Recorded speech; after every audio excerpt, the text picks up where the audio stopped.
رسول اللہ صلی اللہ علیہ وآلہ وسلم کی پیاری پیاری حدیث مبارکہ۔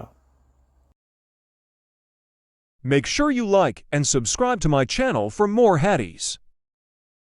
عبداللہ بن عمر بن عاص رضی اللہ عنہما کہتے ہیں کہ رسول اللہ صلی اللہ علیہ وسلم نے فرمایا، اللہ تعالیٰ قیامت کے دن میری امت کے ایک شخص کو چھانٹ کر نکالے گا اور سارے لوگوں کے سامنے لائے گا، اور اس کے سامنے اس کے گناہوں کے 99 دفتر پھیلائے جائیں گے، ہر دفتر حد نگاہ تک ہوگا۔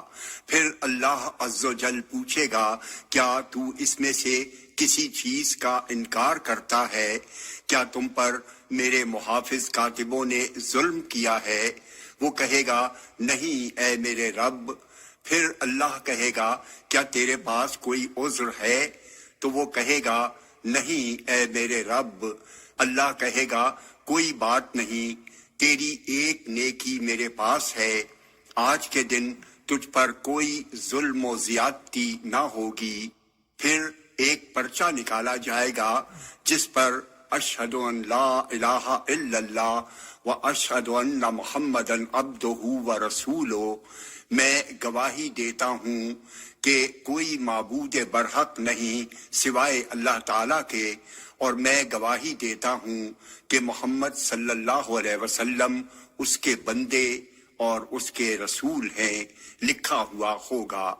اللہ فرمائے گا، جاؤ اپنے اعمال کے وزن کے موقع پر کانٹے پر موجود رہو۔ وہ کہے گا، اے میرے رب، ان دفتروں کے سامنے یہ پرچہ کیا حیثیت رکھتا ہے؟ اللہ فرمائے گا، تمہارے ساتھ زیادتی نہ ہوگی۔